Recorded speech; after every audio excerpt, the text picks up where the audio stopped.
సాంబార్ అన్నం పెట్టు, ఆ పులుసు ఏమైనా ఉంటే అవన్నీ పెట్టు, ఓకేనా? ఓకే అండి.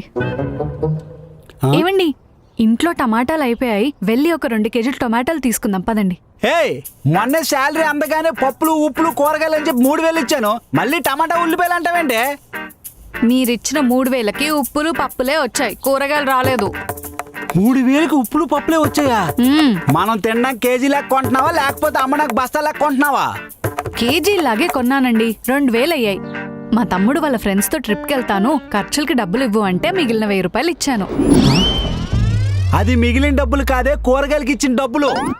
అయినా ఆ డబ్బులు అటు ఇచ్చి మళ్ళీ కూరగాయలు కొనమంటున్నావా? మా తమ్ముడికే కదండి.